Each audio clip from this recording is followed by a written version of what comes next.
all for joining me today. I have been waiting anxiously for today to arrive, and now it's here, and it feels a little bit weird to be honest with you, especially because I had never intended on having a virtual launch party. I thought, oh, I'll have a live launch party. That's what most authors do.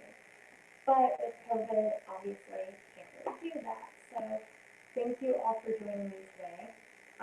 Before I really get started, before we make our cocktails, I want to thank everyone who has been a part of making this possible.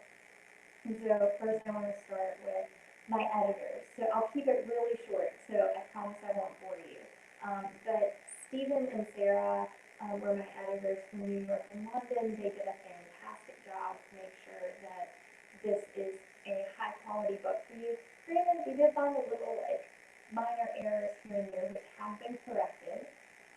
So that is taken care of whenever you purchase the most recent book on Amazon. A few of you have said that for the hardback, it was saying like 1 to 2 months. So just to let you know, I have reached out to Income Spark, which is the distributor, and something is pending right now. So once I get that taken care of, which will probably happen in like the next day, that should be fine. Your turnaround time should be within a week instead of 1 to 2 months, in case you were concerned about that.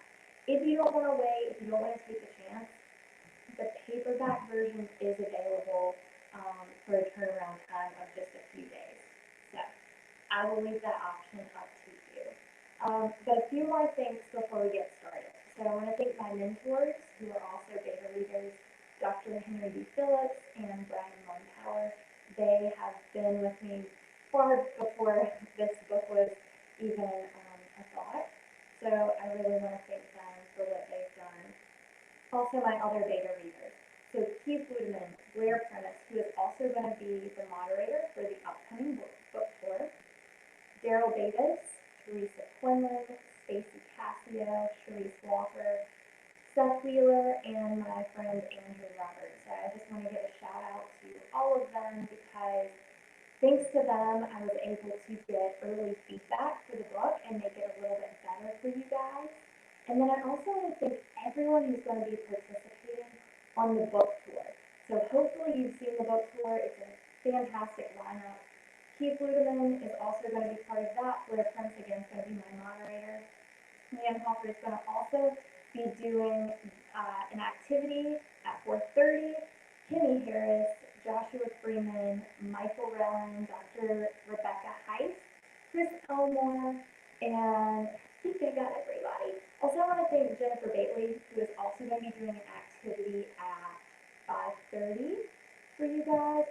All of these people have been instrumental to volunteer their time and make this happen. And I don't take that lightly because I greatly value your time, your feedback, and your support.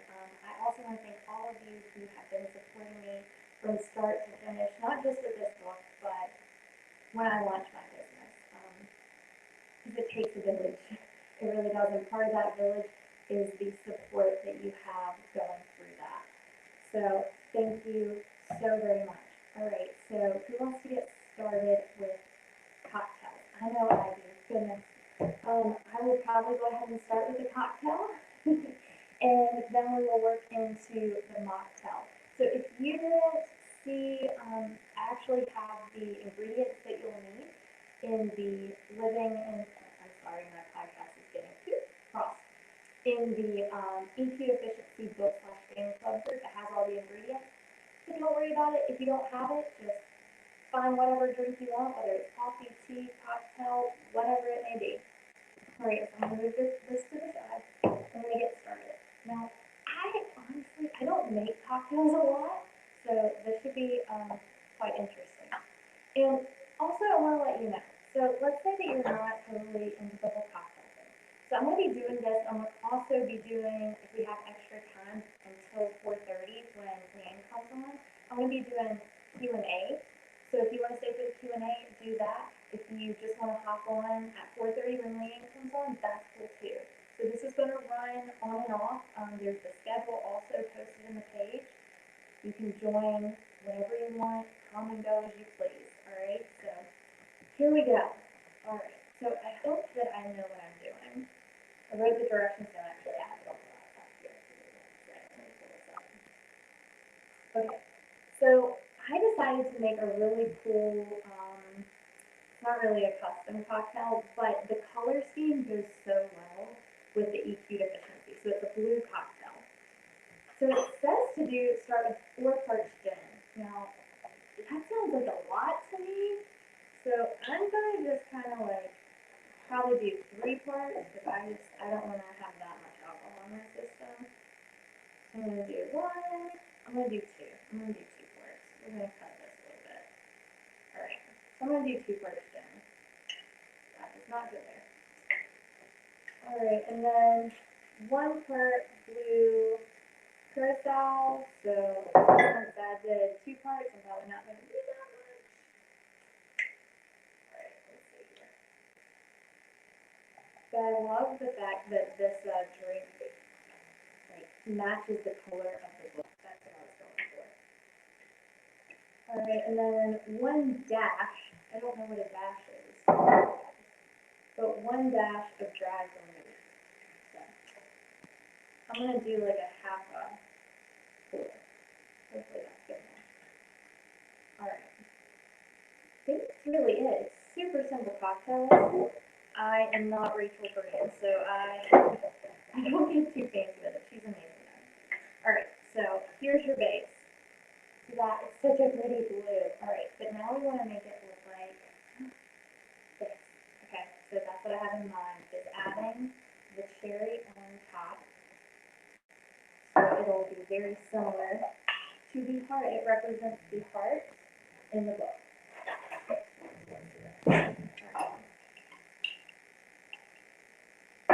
And then just plop it in there. And there you go. Super duper simple. Now, how good it is, I have no clue.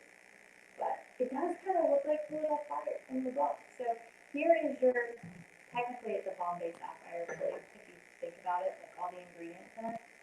I don't think I've ever had a Bombay Sapphire. Yep, that's strong. I'm glad I only did 2 parts of the gin. I might stick to the mocktail, actually. Okay, on to the mocktail. Okay, so for the mocktail, it's 3 ounces of polar blue Hawaiian punch. Now, there was Hawaiian punch in the store. I put that as the ingredient, but I'm not a fan of like a ton of sugar and sweet stuff. So instead, I'm going to switch it up a bit, and I'm just going to use some Powerade. I don't know if it's going to taste good, but I'm just going to switch it up. So I'm going to use this. I'm going to assume that each of these pours is an ounce, because I think that's how drinks are measured. So I don't think it's going to fit in here either. So I might just kind of just do 2, like I did with the other one. Alright, so 2 of that. What else we got to do? So 2 ounces of white cranberry juice. Again, that was super hard for me to find in the store. I couldn't find it, actually. So I'm just going to use another juice. You can use apple juice or white grapefruit, but it changes the flavor. But just for this purposes, we're going to do just, it says 2 ounces. Okay, here's that. 2 ounces. White grape juice works too. Alright, there we go. And then you're going to top that off with some Sprite or 7-Up or some other form of soda. And there you go. And just like the Bombay Sapphire, I am also going to put the cherry in it. Bam. And there you go. So there are your 2 lovely EQ deficiency cocktails that match the book. Okay, alright, so now the fun begins. So we have 15 minutes before Leanne hops on. So I want to answer any questions anyone may have about the book or any comments that you have. I really appreciate all the engagement, you guys, because it really does mean a lot. Sometimes I feel like I'm just in this void 30 seconds like, I don't know if people are watching, but whenever you message me and I have your support and you send me direct messages, it means a lot. So right now, I'm going to take some questions. I'm looking away from the camera because I'm looking at my laptop, so that's where I'm going to see all of the questions. So, all right. So here's the book. I'm going to sit that there, right there. Okay, let's see if I can do this. All right, I have a couple comments. Hi, Charlie. Hi, Charlie. You have been such a great supporter. I really appreciate your support. It means the world to me. All right. So, okay. So here's a question. Thank you. All right. So it won't show your profile picture if you haven't like done something in StreamYard, but so I don't know who this question is from, unfortunately, unless you put it in the chat and then I can see your name. So what inspired me to write the book? That is a really great question. So if you saw the intro video, I started the book January 2nd. And if you have ever, I mean, even if you're not a business owner, like, things are just slow around that time of the year, no matter really what job you have, I would imagine. I'm making an assumption.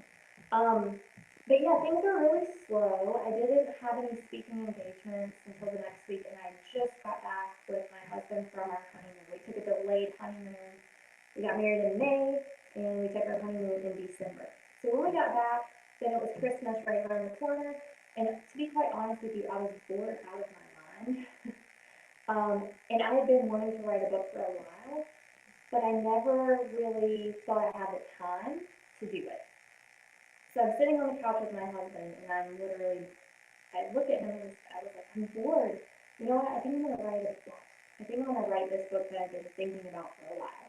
And what kind of added on to that was just seeing things in the media, seeing things on the news, and just seeing the discord. And I'm not talking about just in the U.S. Some people automatically assume that I'm referring to all of our problems in the States, but I'm not. I mean, I just noticed that loneliness and depression are skyrocketing and anxiety is skyrocketing. And I was like, people really need to be aware of why this is happening and know that they don't need to feel helpless, that there is an underlying root cause to all of our people problems. And I truly believe that emotional intelligence, or the deficit, I should say, of emotional intelligence is the primary cause for that. And I wanted to showcase that in the book because a lot of books, like Daniel Goleman's book, Emotional Intelligence, he talks about what emotional intelligence is, and Travis Bradberry's book talks about what emotional intelligence is and the benefits of developing our emotional intelligence. But no one has really, from my knowledge or books that I've read, hasn't talked about current day issues and how they relate to emotional intelligence.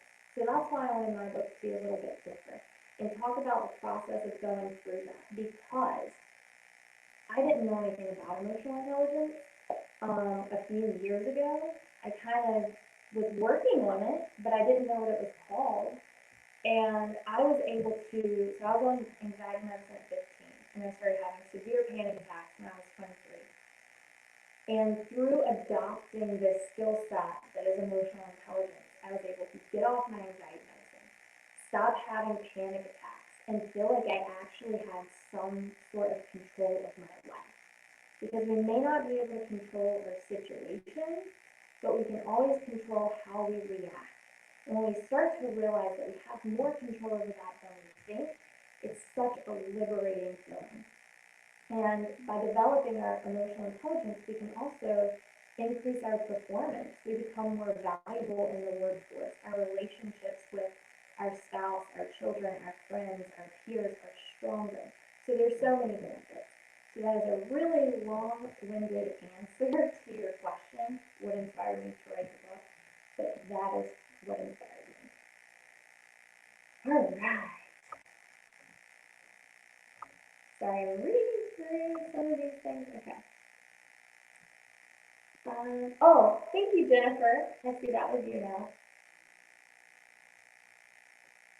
Okay, I'm gonna put characters up here. Alright, so how does it feel pulling off a major accomplishment like this? It really hasn't hit me yet, to be honest. I think that it'll feel like a major accomplishment when I start to see that it's really impacting a lot of lives. And it has, like, pretty much all my beta readers have said or told me how much it has opened their eyes or has changed their life, and they've started to apply some of the techniques that I talk about in the book with their team members, with their family, and their children. And that to me means the world to me.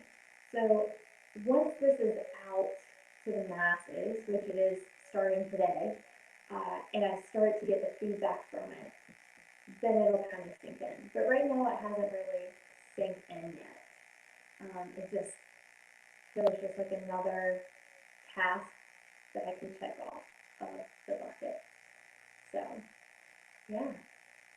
All right. So Leanne will be joining us in 10 minutes. So I have time for just a couple more questions. Also, one thing I do want to address, and I'm going to clean up my mess in just a bit. I guess I'll wait for Leanne to come on. One thing that I want to stress is, and when you get my book and start reading it, I wanted to be very aware when writing the book that I did not come across very subjective about things. I mean, if I state my opinion, I state it in the book as my opinion.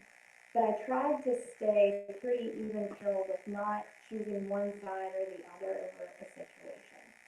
And I had someone reach out to me last week, and they had listened to one of the excerpts from my EQ Deficiency podcast, and they wanted to provide some feedback.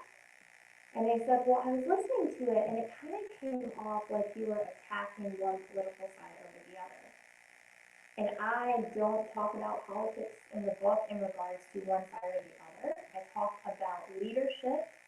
I talk about indoctrination and governance.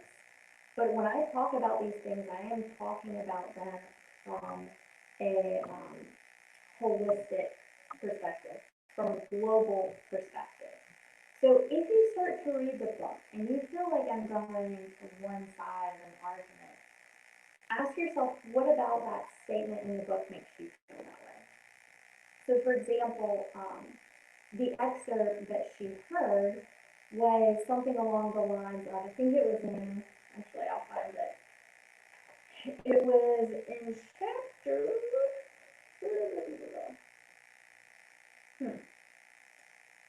I think it was like it was in a new revolution, so I'm just going to read this. It says, almost every revolution begins with chaos, division, and a need for change. Humanity has reached a tipping point. We are tired of leaders who rule by fear and manipulation. We are exhausted by outrageous rants and hateful, senseless remarks. We are tired of the meaningless violence and death that result from irrational, impulsive, and extremist beliefs. Now, I don't talk about any political system. I am talking about leadership, and that could be within organizations. It could be within government.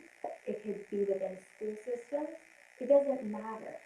But throughout history, a lot of your higher ups tend to lead by fear because that drives us. We are driven by our emotions, and they know that. They know how to work that.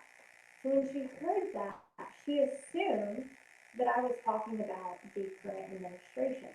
Now, again, I try not to voice my opinion on the matter, but my question is, when you read certain things like that, if you attach a side to the other to what I'm writing about, my question is, why do you feel that way?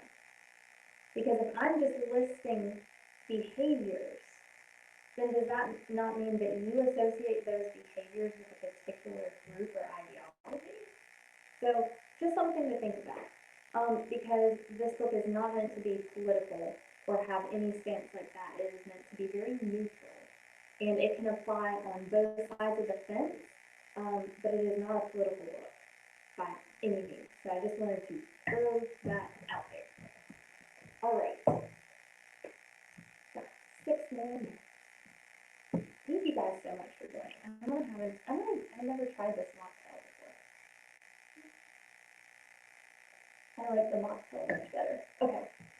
Another thing, if you plan on participating in the EQ Deficiency Bingo, which is at 5 o'clock.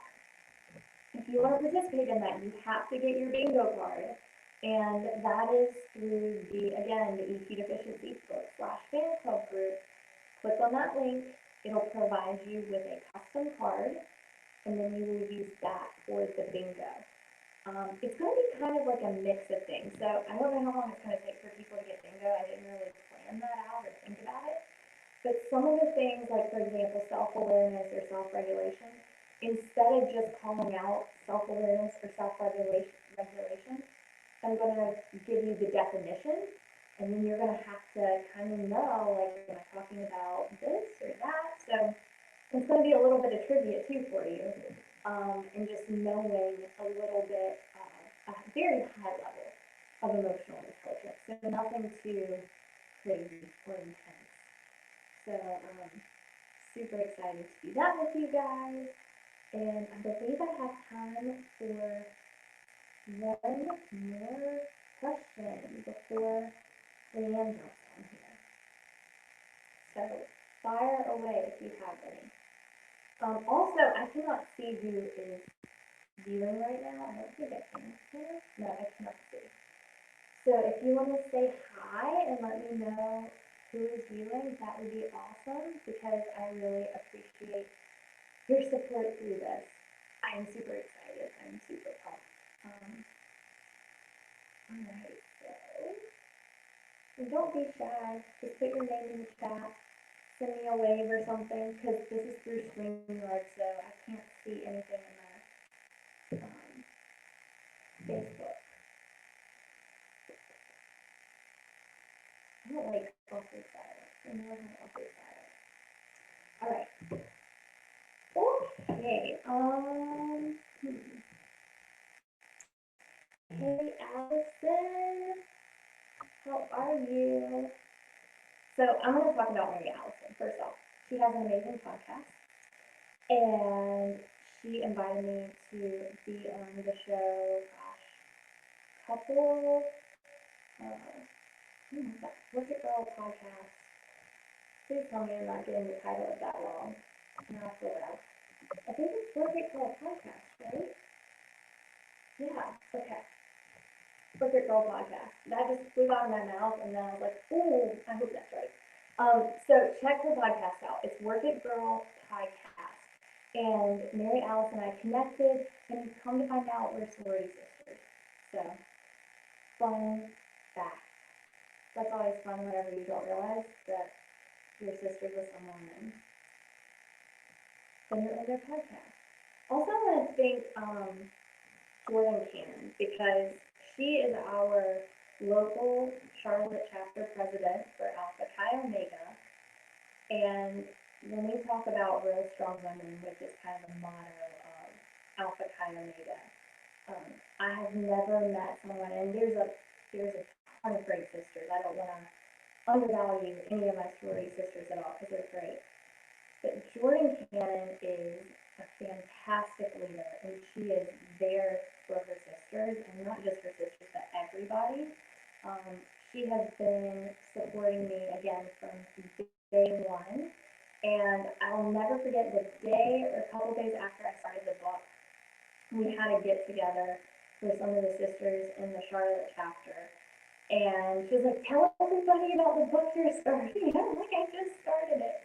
But she wanted me to share that information, and she said, well, when you're done, I want to host like a book club party for you. And she did, and I just want to thank her.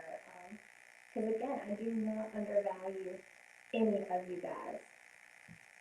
So 2 more minutes, and Leanne will be on. Do you like my balloons? I don't know what else to talk about, you guys. I didn't plan very well for this. But Leanne will be on in just a minute. Like in 1 minute. Hopefully she'll save me just a minute early. So I don't feel so awkward. I was gonna play some music, but I was afraid, well, what if the music drowns out my voice since I have my screen running over here? So, Leanne, you can join anytime you want. There she is. She came to save me. All right, let me bring her on. All right, add her in here. Hi. Thank you so much for saving me. Oh, well, I have to say I was slightly jealous when you made a mocktail because I gave up drinking a few years ago. Okay, that's like, I actually had an F, and that was my fault. I had you running on both. So, sorry, you're gonna have to repeat it one more time. Yeah, I liked the mocktail because I gave up drinking a year ago. Are you there right now? You're frozen. Oh, no. Okay, for some reason, it's not you. It's connecting fine on my computer. It's just, there's like not a good connection on my phone or something. So what I'm going to do is I'm going to mute myself, and then I'm going to turn over to you and let you introduce yourself in your activity, because I trust you and I know you'll do great. All right? Sounds great.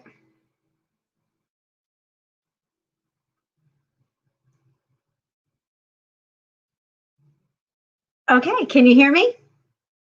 Can you wave or something so that I can tell? Yay!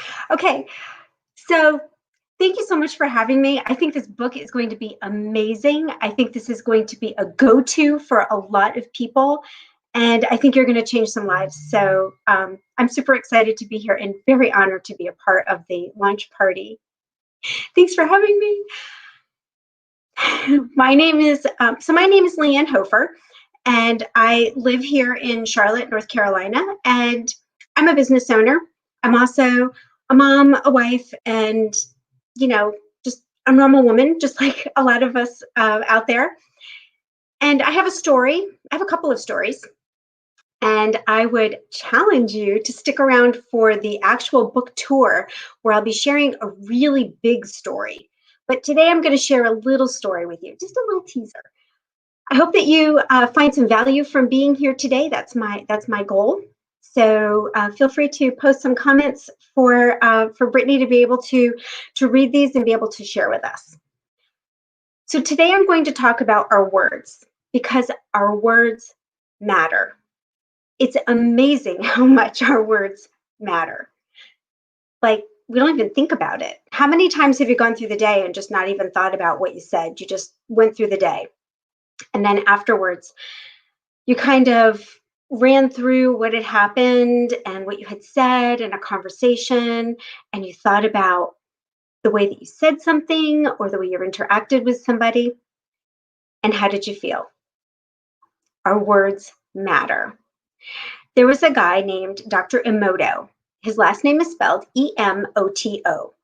And I am going to challenge you to look him up on Google, not right now, afterwards, after the whole party is over. So just make a mental note and look up Google Images, and you'll see the pictures from the experiment that he ran. So he was very curious about words and how our words matter. And what he did was he took 2 samples of water, just plain old water.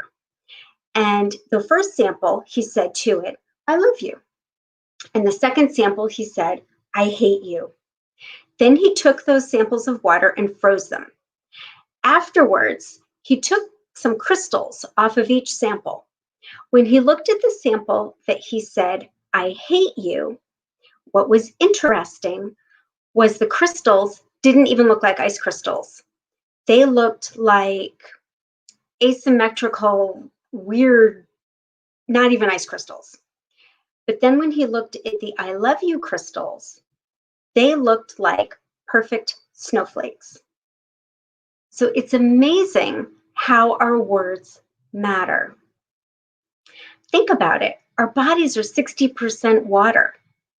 And when we use our words, either in our head or in conversation with the people around us, those words are affecting us. If they can affect a little dish of water with just 3 words, and by changing just 1 word, that water froze that differently. Imagine what our words do generally during the course of a day. Kind of mind-blowing, right? When I read that, my little brain went, poof. The other thing about words is we've all heard of affirmations. Maybe you've even heard of Louise Hay. She healed herself from cancer using affirmations. And affirmations are very simply positive words. They're words to help change your mindset. And she was able to cure herself and then go on to live a much longer life than she was originally anticipated. Those words matter. We talk to ourselves all day long. We've got this constant monologue going on in our minds, right? So when you are speaking to yourself, pay attention to what you're saying. Here's the interesting thing. We have like 60,000 thoughts in the course of a day. Who on earth has time to monitor those? I do not. But out of those 60,000 thoughts a day, 95% of them are the same thoughts you had yesterday. It's like Groundhog Day. We just get a rerun of them. And then out of those thoughts, 80% of them are negative. So that means out of 60,000 thoughts during the course of a day, 45,000 of them are negative. They're called ANTs, automatic negative thoughts. And no, I didn't coin the acronym, somebody else did. Isn't that fascinating? So when we have these thoughts rolling around in our heads, the thing that you want to do is recognize that it came through, but try to control the emotion behind it, because the emotion is what glues that thought in place. So let's talk about that thought for a moment and how can we demonstrate that? So let me demonstrate that with you. So if you'll be so kind as to join me, take your 2 hands, and there are these little marks. See these little fold marks right here on your wrist? You've got them on both sides. Go ahead and line those up. And then once you've got them lined up, put your hands together and you can see how your hands line up. Now you can see today I've got one hand, this finger's a little bit longer and this one's a little bit shorter. So I'm going to take the shorter hand. If your hands are the same, just choose whichever one you'd like. So take your shorter hand and I'm going to ask you to look at it and tell it to grow. This is the audience participation part. So take a look at your hand and tell it to grow. Grow, hand, grow, grow, grow, grow. You can grow, hand. You can grow big. You can grow tall. You can grow. Grow, grow, grow. Okay, ready? Now, after you've done that, and I hope you've done it, actually tell your hand to grow. Go ahead and line yourself back up. Put your hands together. And now that one's the long one. Isn't that interesting? That is actually an exercise I learned from Master Lin, who's a Qigong master.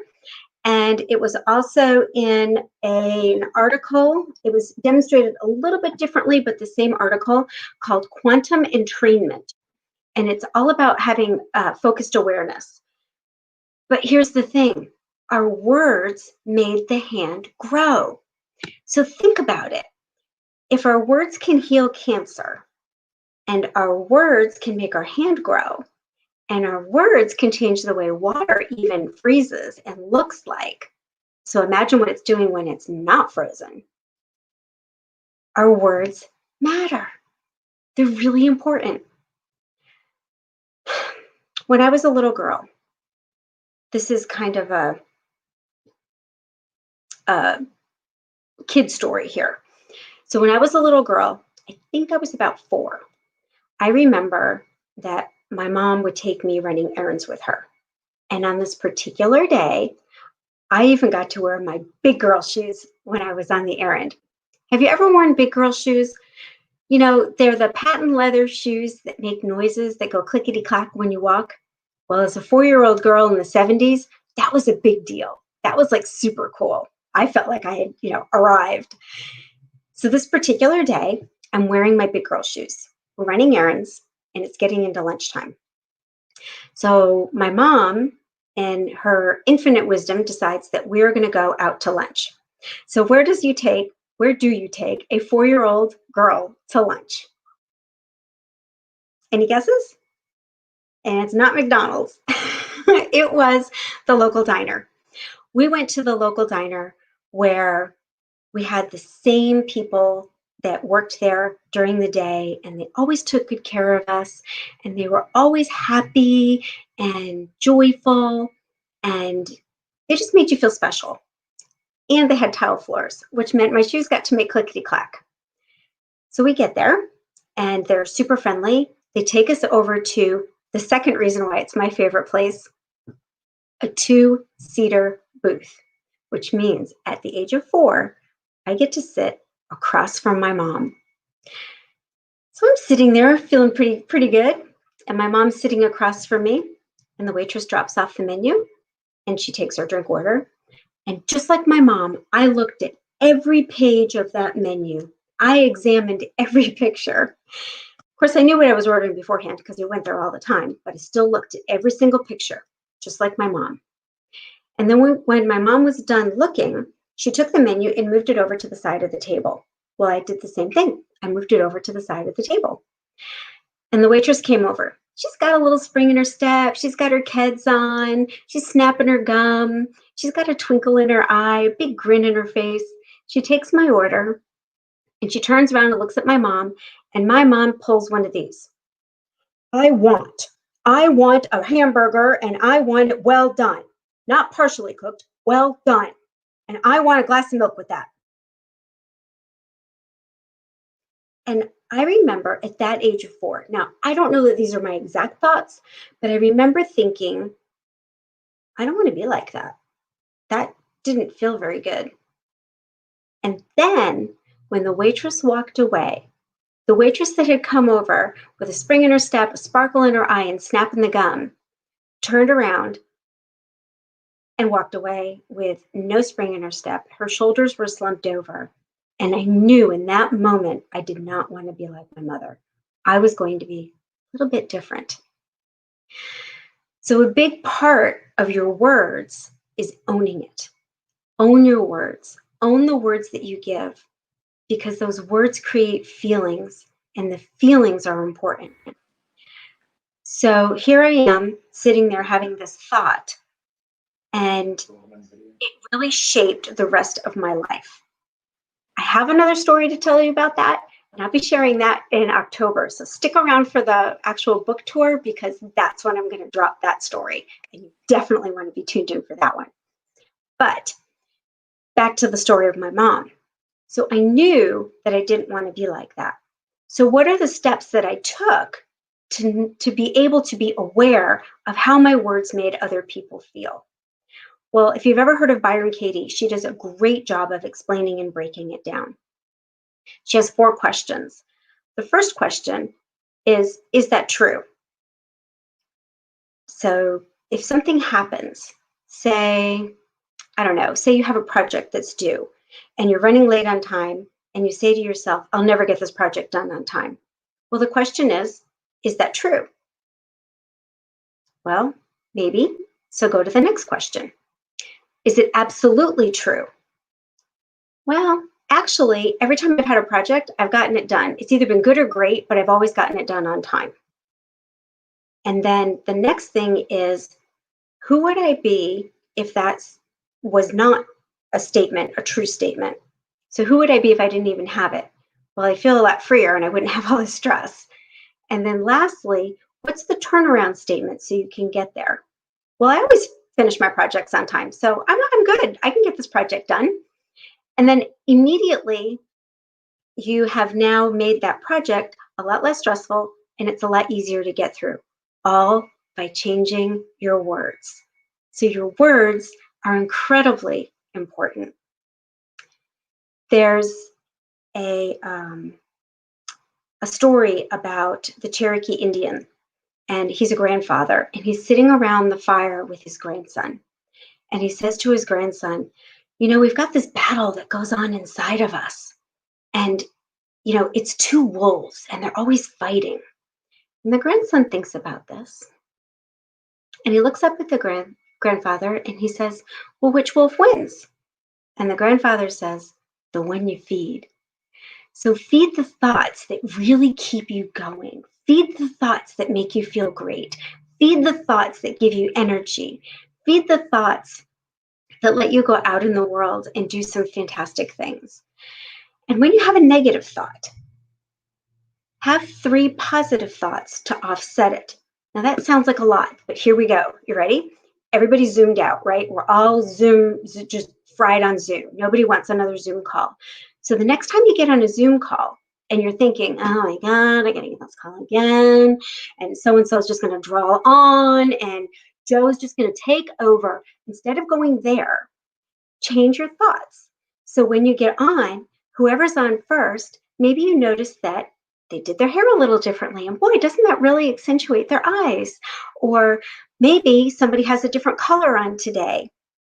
Or maybe somebody's dog is quiet. Wow, isn't that a great thing? Or somebody remembered to mute themselves. Those are things that you can think of to offset that, oh, I gotta get on another Zoom call, because that's how we're starting to feel. Changing the way that you use your words just a little bit makes a huge difference.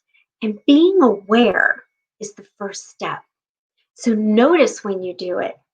And then maybe you could use Byram Katie's questions, or maybe you could replace that negative thought with 3 positive thoughts. Those are some ways to turn it around a little bit, because when you turn it around, you can turn your whole life around. That's what I did. I didn't get like my mom. I'm not like my mom in a lot of ways. All of the ways that I knew as a child that I wanted to change, I think I did a pretty good job of changing them up and being a little bit different. Am I perfect? Not a chance. But I think I did a pretty good job, and I feel pretty good with what I did. And ultimately, that is what makes life fantastic. And my hope for you is that you would have a truly fantastic life simply by paying attention to your words. Do you want a quick little shortcut for this? So I would share a quote from Gandhi. He did a great job. Wasn't he amazing? So this particular quote, he says, your beliefs become your thoughts become your words become your actions become your habits become your values, and your values become your destiny. So if you want a shortcut, get in there and change your words just a little bit. The words that you talk to yourself and the words that you talk to everybody else. And I guarantee you'll feel a little bit happier and your life will be a whole lot better. And that's what I have to share today. Leanne, thank you so much. That was absolutely amazing. Thanks. That was phenomenal. And hopefully my connection's better. So I had my tech hubby come up. He was viewing downstairs. He goes, you're frozen. It's awful. Like, no, you were fine. I just it was me on my end before you came on. And he was like, you're frozen. So he came up and fixed that. So I apologize if I was distracting anyone. Oh, no apology necessary. Are you kidding? Don't we love our tech husbands? Yes, my tech hubby. I love it. But thank you so much. And for anyone who is watching right now and who loves Leanne as much as I do, she didn't even give away all the cookie tonight. I mean, she gave you a bite of all she has to offer. She is going to be on our book tour. So she's going to share her like full story. And when I tell you, it's such an inspiring story, because we often are really hard on ourselves and play the victim in life. And Leanne, what you have been able to overcome is just, it's so inspiring. So I don't want to give too much away, but I want to thank you for everything that you contribute, not just to tonight or to the tour, but just in life. And I'm so glad that we got connected and that you reached out. It's amazing. So Thank you so much. Before you hop off, Thank you. I want to ask anyone who is watching if they have any questions for you or any comments that you would like to send Leanne's way, because we have 10 minutes before we start the bingo. I'm seeing some, let's see, actually, I'm going to share some of these. So this is what a few people have to say. Can you see that, Leanne, on your I end? can. Oh, Charlie, Okay. you're awesome. Yeah, Thank Charlie's you. great. I don't know who this is, again, because it doesn't show everything. Charlie gave you another clap, and then you also got a heart there. Aw. But amazing stuff, and so grateful to have you. So Do you know grateful. that's another part of being happy is being filled with gratitude. Yes, it's Yes. such a big part, such a big part. And I notice a difference, I really do, in my days whenever I start the morning off with either gratitude or meditation or both. It really changes how my day goes. And not just with like my mindset, but it just seems like things just happen naturally, that I don't even expect or plan for. But then the days that I'm stressing and worried about, am I going to get the next client? Am I going to get this? Is this going to work out? Then things just kind of go downhill. And so when you Yeah. just like let it just happen and just have that positive, like, I'm going to do what I need to do to get into the best mindset that I can, and then everything else will just happen. It does. So we just have to. Absolutely. And when you catch yourself having that negative mindset, like, have you ever gotten out of bed in the morning and you stub your toe and like your day is just downhill from there and you haven't even like brushed your teeth yet? Yeah, yeah, So if that happens, try changing it around. Okay, well, why did I stub my toe? Because I still haven't managed to readjust my bed or shift something or, what can I do to make it better? Maybe take a small action on it. Or what was I thinking in that moment that I stubbed my toe? Maybe that's like a little sign from the universe saying, I need to change my thought process. And that immediately shifts you out of that negative rah, rah, rah, to something better. yeah. And I think, when you were saying that your words matter, it's almost like sometimes we just want to create that negative reality. We say we don't want to, right? We say like we don't want to be in a bad mood, but then it's almost like we're looking for things, right? And Absolutely. then we say like traffic's going to be horrible this morning. Well, guess what? Traffic's probably going to be horrible because you're looking for everything that made that commute horrible. Whereas if you say traffic's going to be great today, even if you get stuck in a traffic jam, if you Mm-hmm. have that positive mindset, you say, well, now I have a little bit extra time to process my thoughts before I get to work. Or now I have time to listen to that audiobook, right? Our Exactly. thoughts create our reality. And like you said, thoughts create our words, and that creates our reality. And I know there was much more to that quote, but to sum it up, essentially. Yeah. It's a great way to just kind of shortcut it. Like get in there and just be aware of what those words are. We have that constant conversation in our head. What can we do to shift it and change it? Um, you know, Louise Hay, I mean, she cured herself from cancer just by using affirmations. So, what can you do to make those changes? Maybe it's post-it notes on your mirror in your bathroom.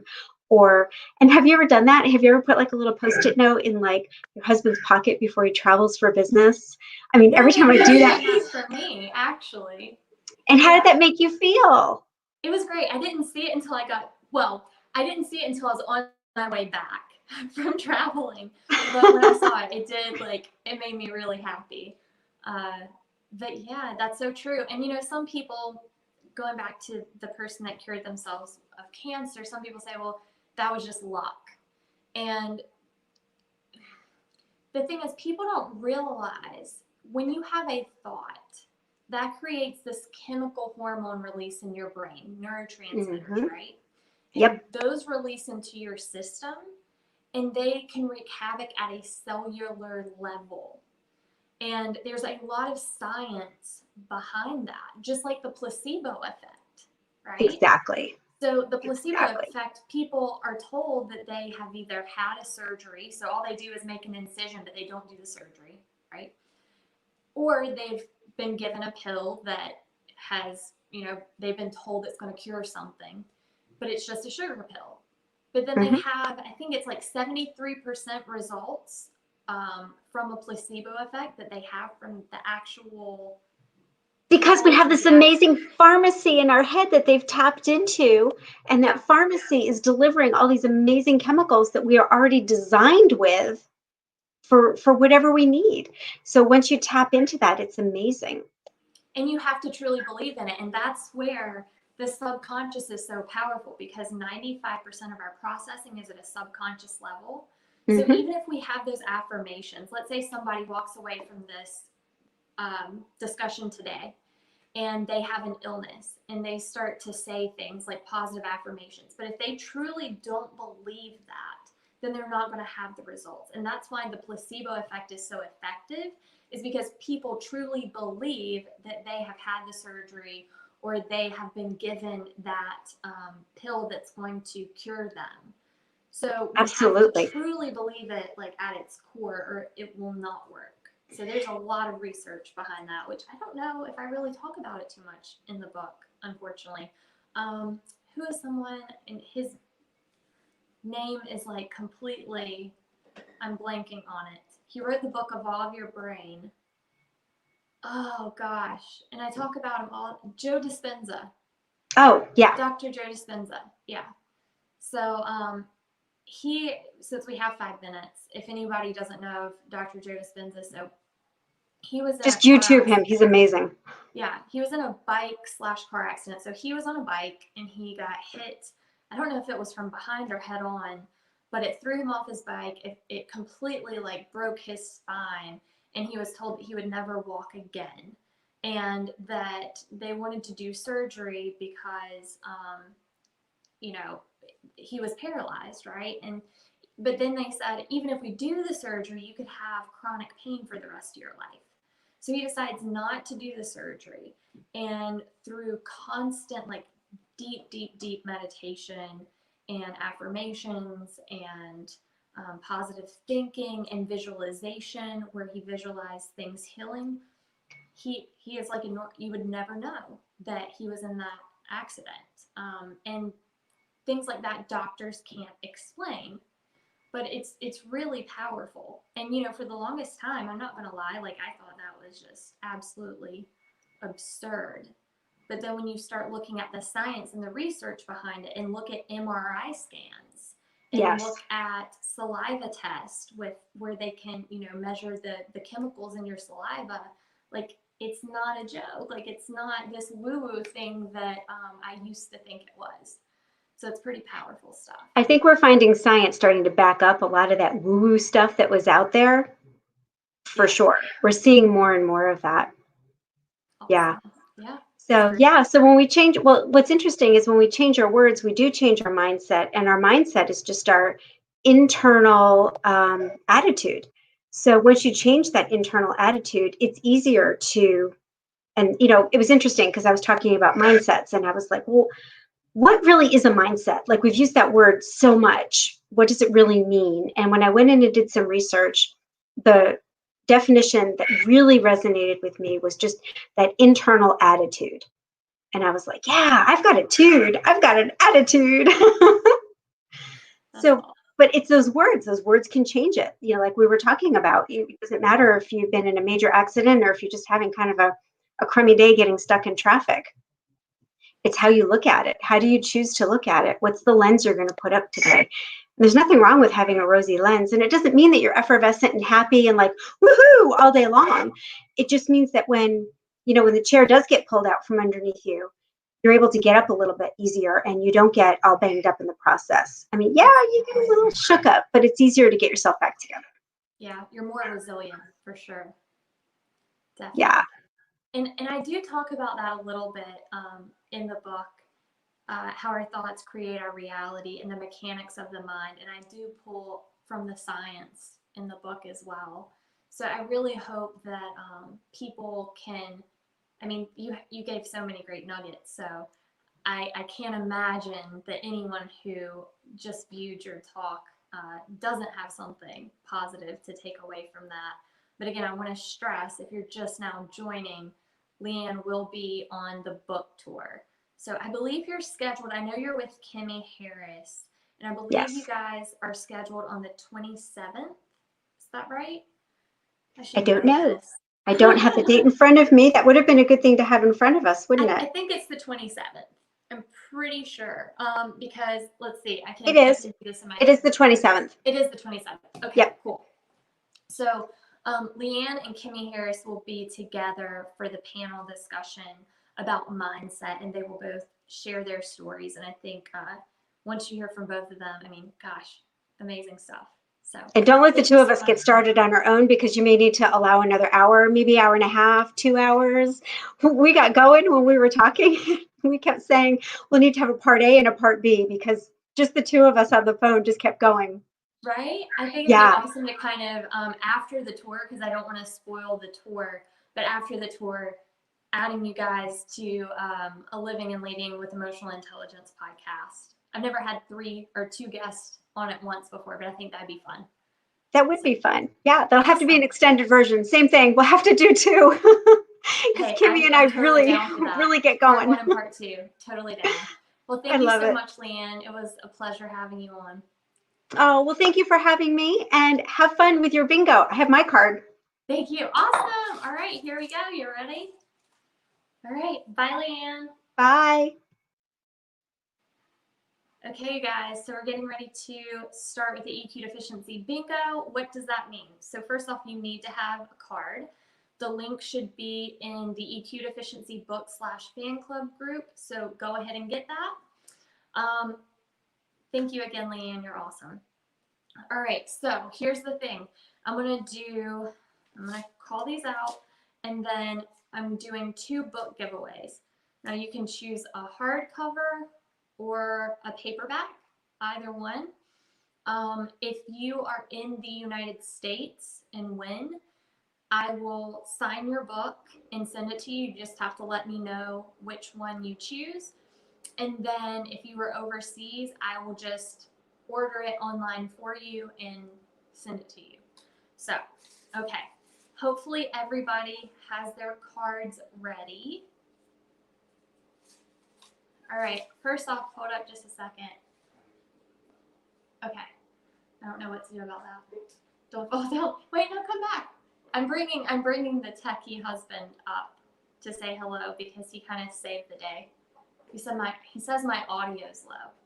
Is that all the way up? Do you have your volume all the way up?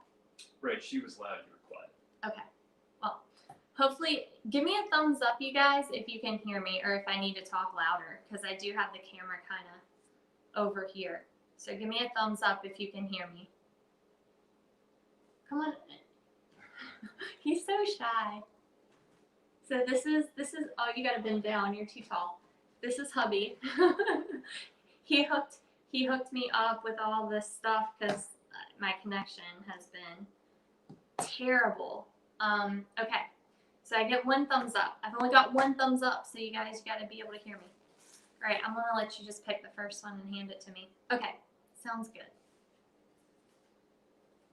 All right, thank you. All right, you don't have to, okay. He's so uncomfortable right now. Okay, all right. Prepared. So the first one is, so I'm going to give you a definition and hopefully I might help you out with this one. All right. So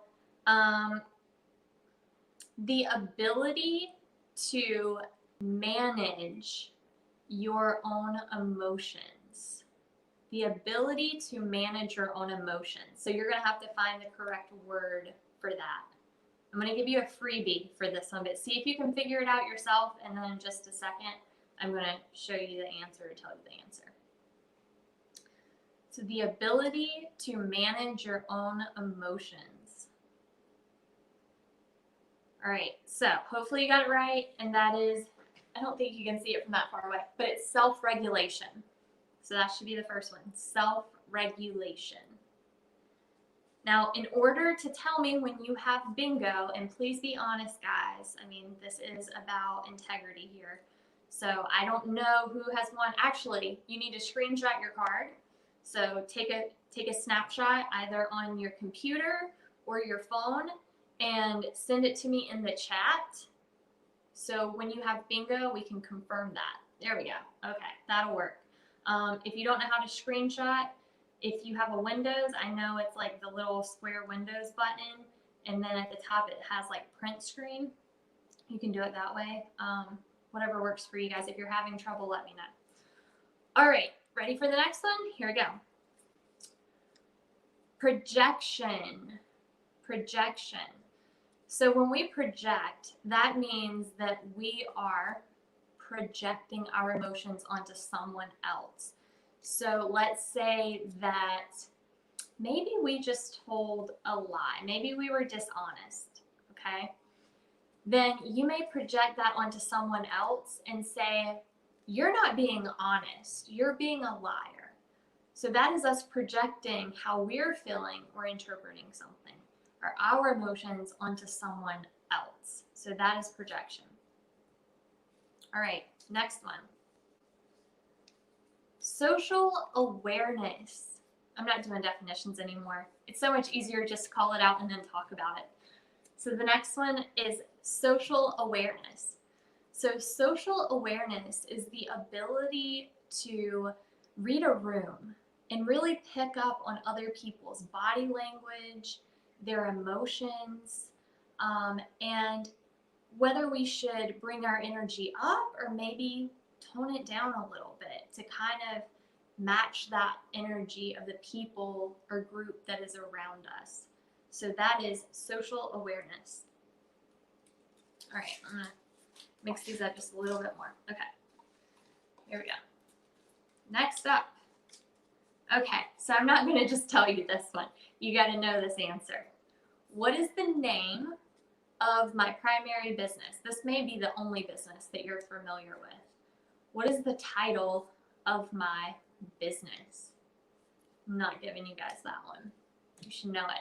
If you can't find it, it should be on my website somewhere or on my Facebook somewhere. So I have two, but this one I've had the longest. This is my primary one. Okay. Also, I'm not giving you the answer to this one because if you're following me, you should know this. Who is, and you can even look through my Facebook on the tour lineup graphic. Who is going to be the moderator for the book tour? What is their name? Who is going to be the moderator for the book tour? And a clue would be it may be the only name that's actually on the bingo card now that I think about it. All right. I gotta make sure I'm keeping an eye on this too to make sure nobody gets bingo while I'm calling this stuff out. Okay. Next up is emotion. Emotion. So when you think of the root of the word emotion, I don't know if that's the proper way of saying it, the root, but when you break it down, it's energy in motion, emotion. So whenever we have either positive emotions or unpleasant emotions, that is energy, and energy we know cannot be created nor destroyed. So if we don't know how to regulate our emotions, we can end up projecting those emotions onto other people. So we want to make sure that we know how to properly manage those emotions. Okay. I'm not giving you this one either. What is the name of my primary podcast? So I do have a podcast for the book, the EQ Deficiency podcast, but that's not my primary podcast. What is the title or the name of my primary podcast?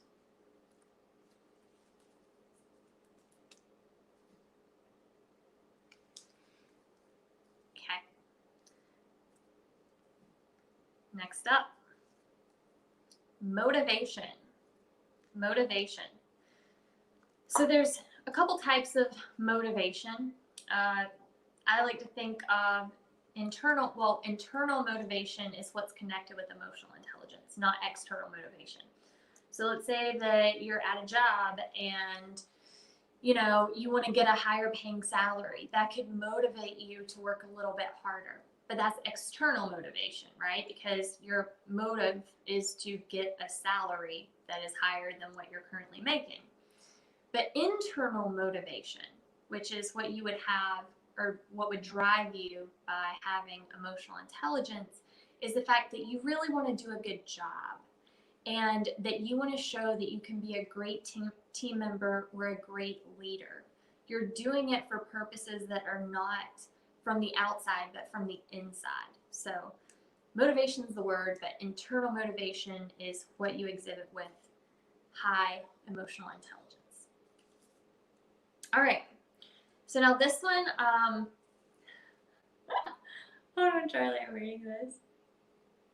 No worries, Charlie, and thank you so much for joining. I greatly appreciate it. Have fun at your class. All right, talk later. Okay, so if you have ordered the book, and this one I'm going to give you a free space for, okay? So you know how some bingo cards have like a free space? I didn't put that on this card. So you can have one free space, and this one is I have ordered the EQ Deficiency. Because maybe you have pre-ordered it, maybe you're wanting to win a copy for someone else, who knows? But this one can be your free space because you may not have ordered it because you're wanting to win it. So I'm going to give you that one. All right. Self-awareness. So self-awareness is the foundation of emotional intelligence. Before we can develop our emotional intelligence more, we have to be self-aware. And that means understanding what we're feeling accurately, being able to label our emotions, because typically we stick with the top, 8 to 10 emotions like happiness, excitement, anger, sadness, frustration, etc., right? But there are so many more emotions than just those top 10 that we tend to use. So being able to accurately label our emotions and to identify the root of those emotions. Why do we feel that way? Not the symptoms, not someone else, but why do we really feel that way, and what is the need that is behind that emotion? So that is self-awareness. Ooh, we got a bingo person. All right. So put your name in the chat because I cannot see you. Put your name in here. And then send me a screenshot of your bingo card. If you're using the app, it should let you mark them with the X's on it, so I can see your bingo. So I'll wait for you to do that, or I'll let you do that, and I'm going to keep calling things out until we get the second bingo before I stop. All right? Okay. Next up. I have duplicates in here. Odd. Okay. Hopefully that doesn't mess things up. What is the date for the book tour launch? Not the launch party, but what is the first date for the book tour? And that should be a giveaway because there's only one date on the bingo card. All right, Kelsey. That's awesome. Thank you. Okay.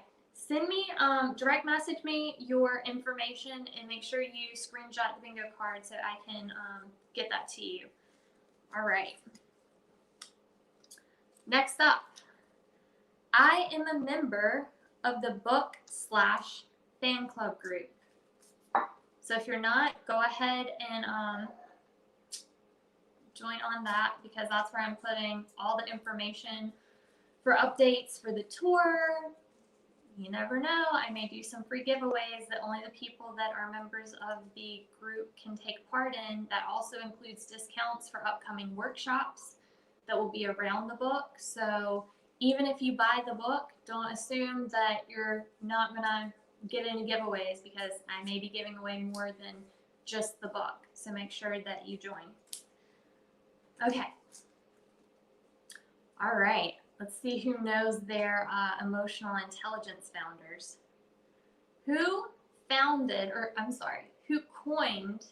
the term emotional intelligence? Who are the people who coined the term emotional intelligence?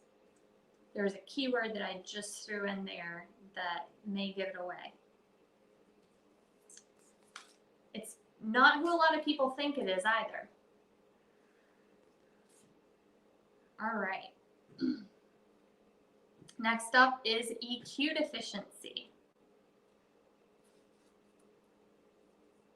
EQ deficiency.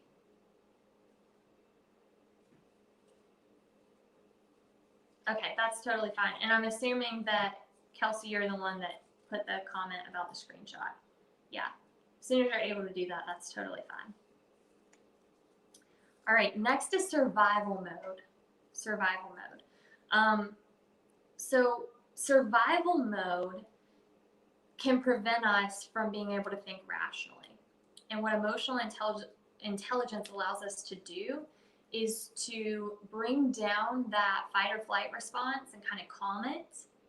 And then we can regulate those emotions. Because I was giving a talk this morning to a group of entrepreneurs, and I was giving some techniques for how to reduce stress and anxiety and regulate. And I said, a lot of things are amazing in theory, but very difficult to put into practice when we're in that heightened state of emotional arousal, because we're not thinking about the consequences. We're in that fight or flight response mode. So a great way to kind of get us out of that survival mode, that stress state, is to do some breathing exercises. So you may have heard people say, you need to breathe, just breathe. And the reason is because when we take in deep breaths, so 5 seconds in, 5 seconds out, what that does is tricks our system into thinking that we're okay, we're calm, there's nothing to fear. Because usually when we're in that fight or flight response, our breath is very shallow. So that is something that you can do to kind of help reduce that state of survival mode and stress and anxiety, is doing some breathing techniques. All right, Dorian, okay. Doreen, I don't know why I said Dorian, jeez. Awesome. Okay, so we got another bingo winner, Doreen and Kelsey. So again, send me those screenshots when you're available, and let me know if you want it in hardback or paperback, and I will sign those for you guys and get them in the mail. I'm still waiting for my next shipment of hardbacks, and I'm waiting for my shipment of paperbacks as well. But as soon as I get those, I will get those in the mail for you. So thank you guys so much for playing. And you know what? We have 15 minutes left. Who wants to do another round? I'm going to throw another free book in there. But give me a thumbs up or a high five or something in the chat if you're cool with me going for another win. I guess nobody wants me to do it. Okay, we don't have to. I need some interaction before I go forward. Who wants me to do another round? Thank you so much. Awesome. Okay, I'm going to do one more round. You ready? Okay. Keep going. I'm going to give away one more book. Okay. I have subscribed. All right, so what this is for is my YouTube channel.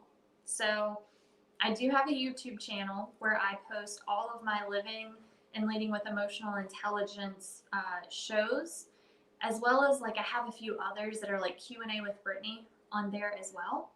So there's a lot of great information. I would love your likes and your subscriptions. So if you have subscribed, you can put a spot on your bingo sheet for this. If you haven't, be honest, don't cheat. Or go subscribe now, and then you can actually place it on your bingo card. All right. Next is, who wrote the book Emotional Intelligence? And I will give you a hint. This is someone who most people assume coined the term emotional intelligence, but he actually just wrote the book, Emotional Intelligence. All right. Seeing how much you guys know about EQ.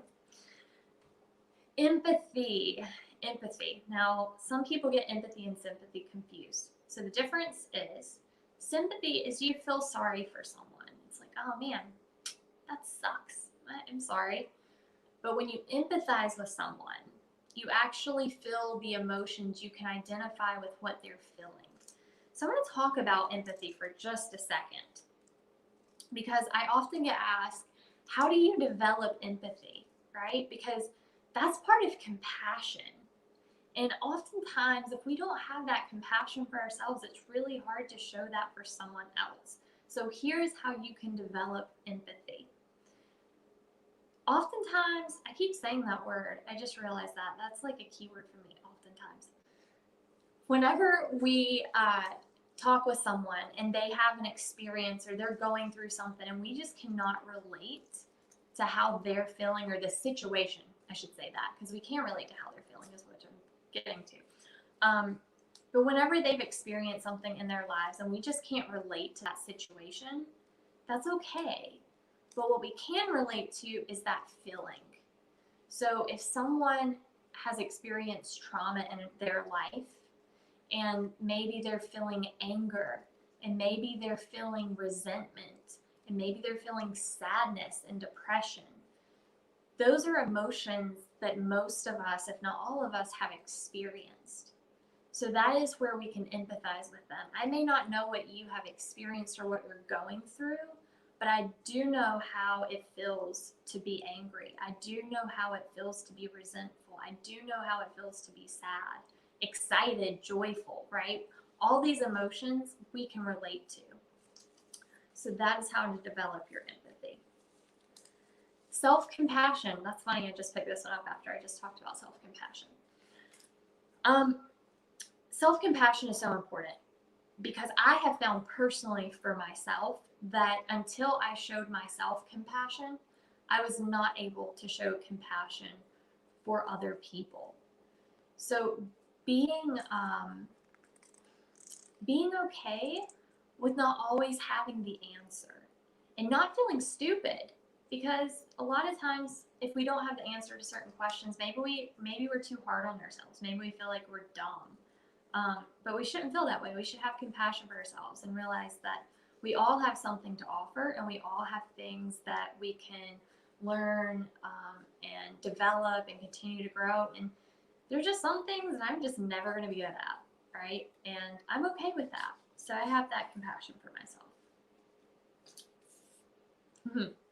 All right, so I talk about this in the book, and it's called Swiss Cheese Communication. So what Swiss cheese communication is, it's a message that has holes in it. And we do this a lot. There's actually an activity in the book that talks about writing out instructions of how to make something. I'm not going to tell you have to read it. But one example is how most of us would write these instructions.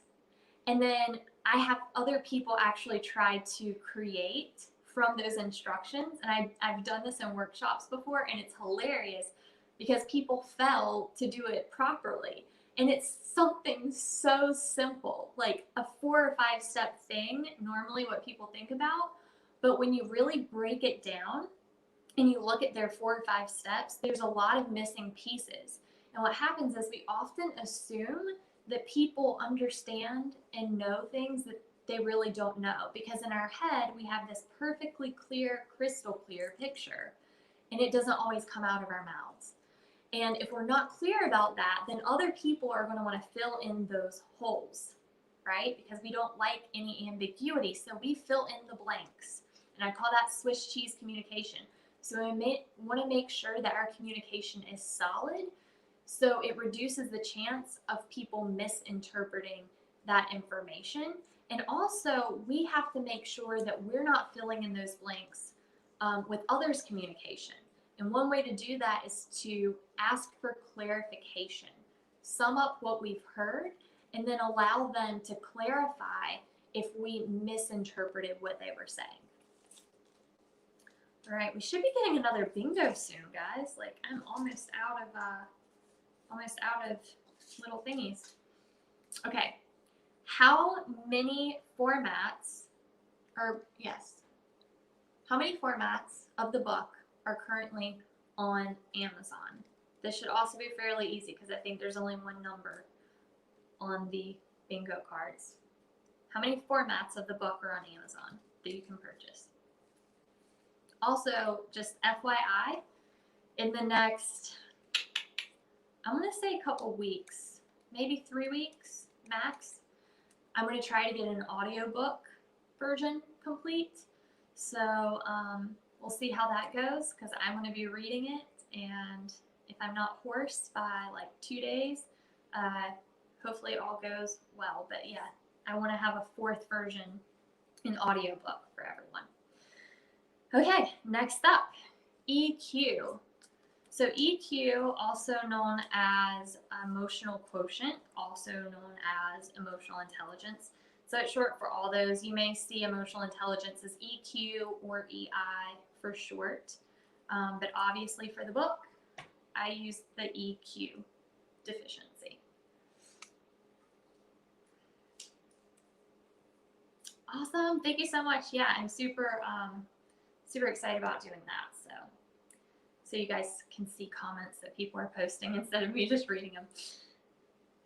All right, no more bingos yet, huh? Like I've only got 2 more left. Somebody's got to have bingo. I don't know how many of you are actually playing it. Next is, okay, so I don't want to read this word. One myth about emotions, and a lot of people mislabel unpleasant emotions as this: negative emotions. There is no such thing as negative emotions. There are unpleasant emotions, and we oftentimes, because we dislike the feeling of these emotions, we label them as negative. But all emotions are, they're data, right? Emotions are meant to tell us something. So while we may not like some of the feelings associated with these emotions, they're necessary. Now, staying in that same emotion for long periods of time can become toxic, but none of them are in and of themselves negative. I seriously think you guys are not playing this bingo because this is like the last one and I haven't had anyone else reach out about it. Okay, last one. Who do I work with in my businesses?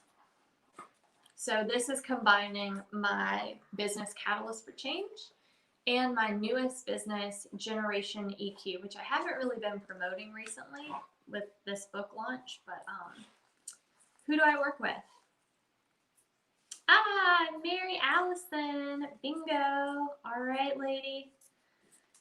All right, well, that's it, you guys. And in just 4 minutes, we will be hearing from the awesome, wonderful Jennifer Bailey. So if you guys don't know Jennifer, she was a guest on my Living and Leading with Emotional Intelligence podcast. I'm going to say like 3 or 4 episodes ago. Jennifer is a Pilates instructor and wellness coach. And I did her, I think it was like 5-day Boss Babes. It wasn't a boot camp, but it was like 5 days with her, and it focused on mindfulness, also doing stretches and Pilates. Jennifer primarily works with individuals who have back and neck pain. So she is going to share with us in just a few minutes some techniques for reducing stress and anxiety and show you some stretches and things like that that will help with that because it's super important. Our minds and our bodies are connected. They're not separated, just like Leanne was talking about how people can have a positive mindset and do affirmations and all these things and create, their words really create their reality and it can manifest in the body. So one thing that I noticed when I was having, just for example, if you have been watching this from the beginning, I talked about my journey from being a very anxious person and having panic attacks like triggered just randomly.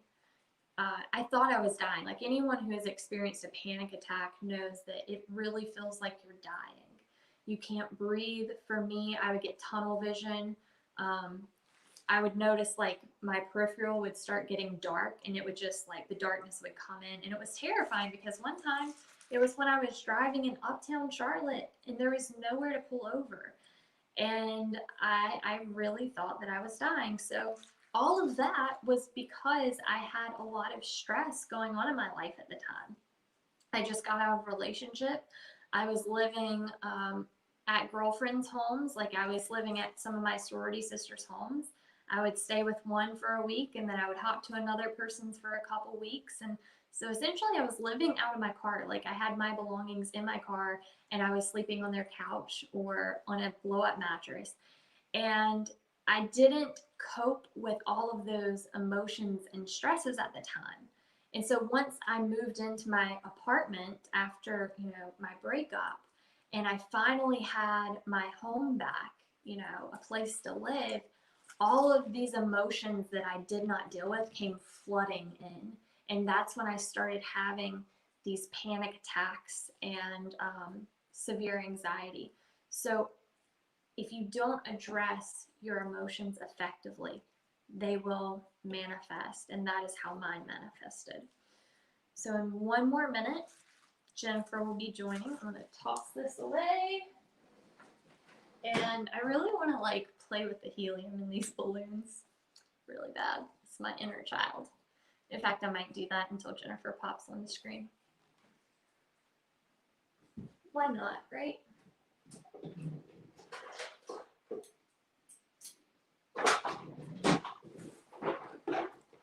At least I can be somewhat entertaining for this event. Hopefully it doesn't blow up in my face. Anybody who really knows me knows that I have an inner child inside of me that is more goofy than serious. And I cannot. This is a tough balloon.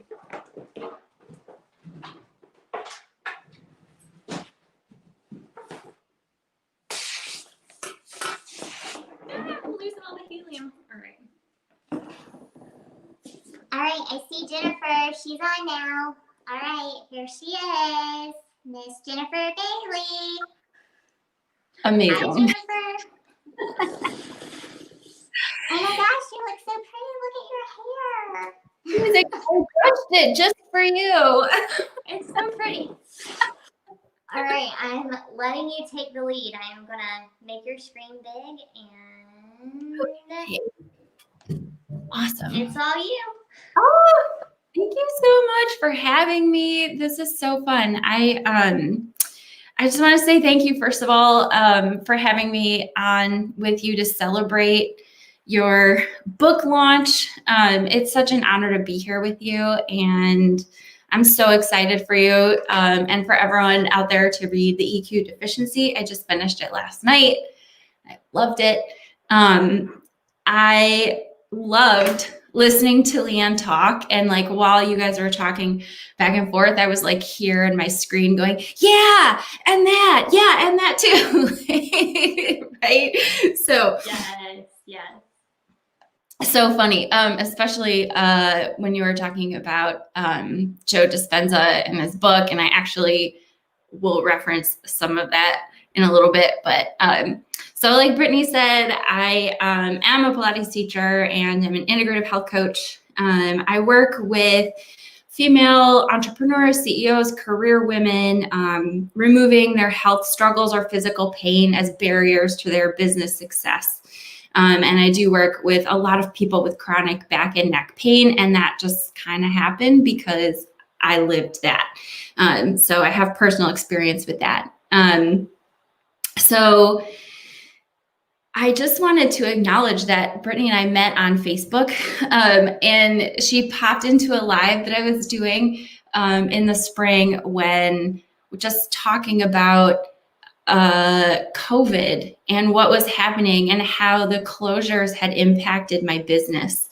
And so that's how we met and how we came to connect and start kind of working together. And she asked me to teach you some exercises that reduce tension and stress.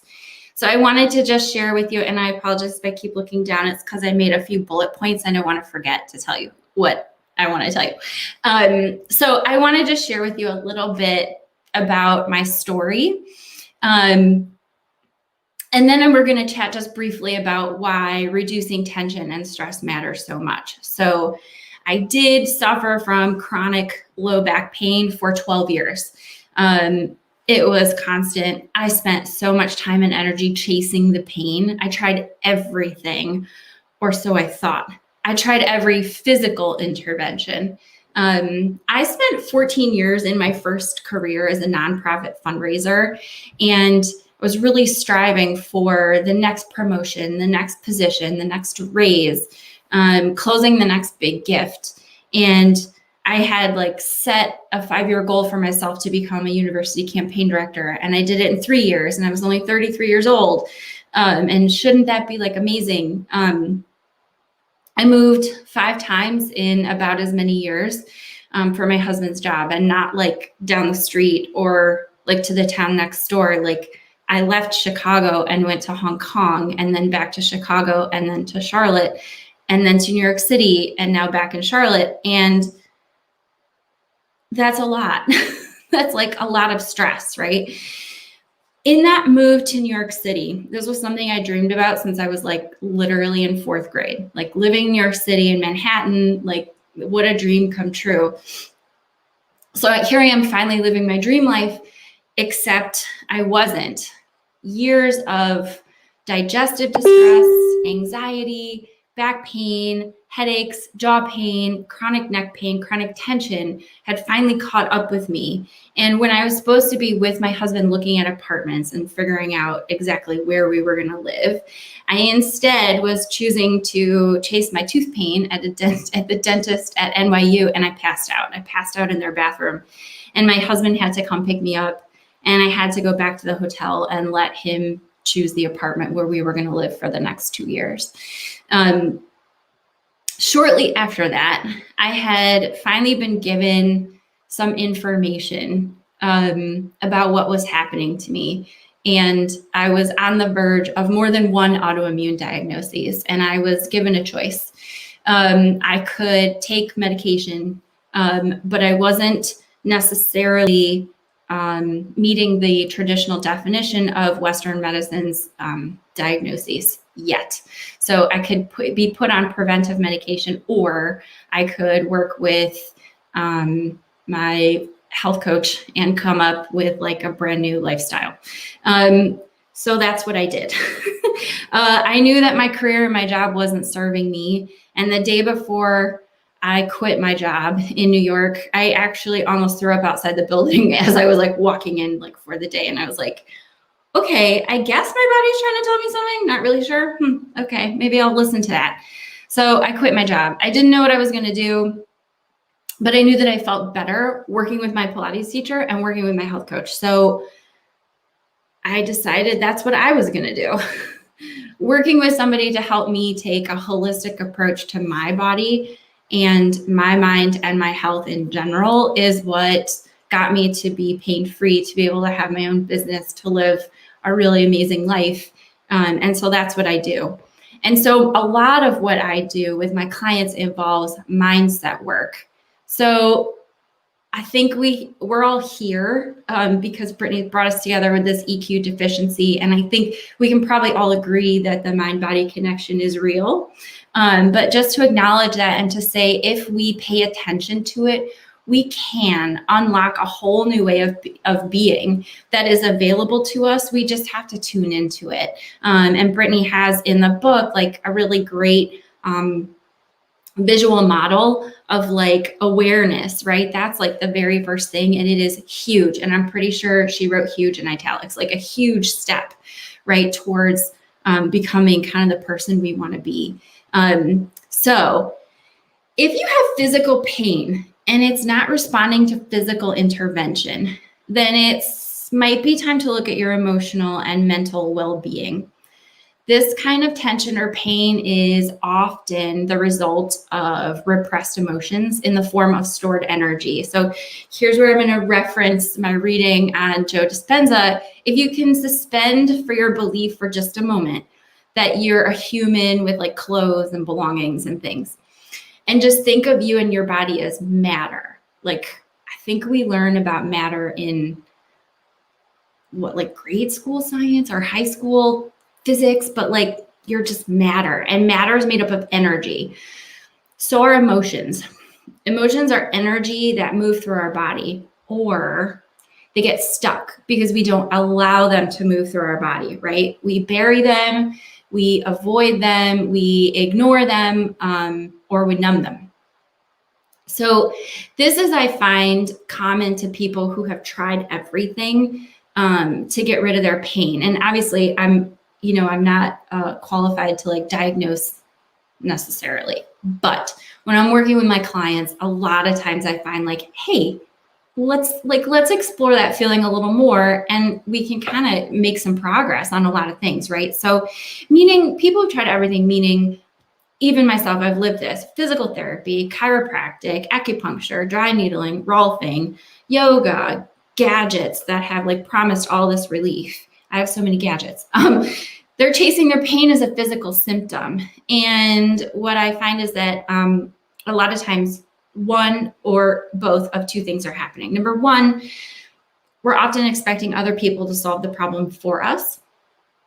And number two, they ignore completely the influence that their mind can have on their body. Now, I'm not saying that there aren't physical factors, like I had 2 herniated discs in my lumbar spine and that required physical treatment, right? But the chronic tension, the chronic pain, I never thought I could harness the power of my own mind to kind of overcome that chronic stuff, right? So how about the EQ deficiency? So in the book, Brittney cites a Harvard study showing that chronic stress leads to what we call decreased metabolic health, like meaning you're going to get worsening scores on standard tests that measure how healthy you are. These are like standards that we use in Western medicine to describe how healthy you are, like cholesterol, blood pressure, weight, BMI, etc.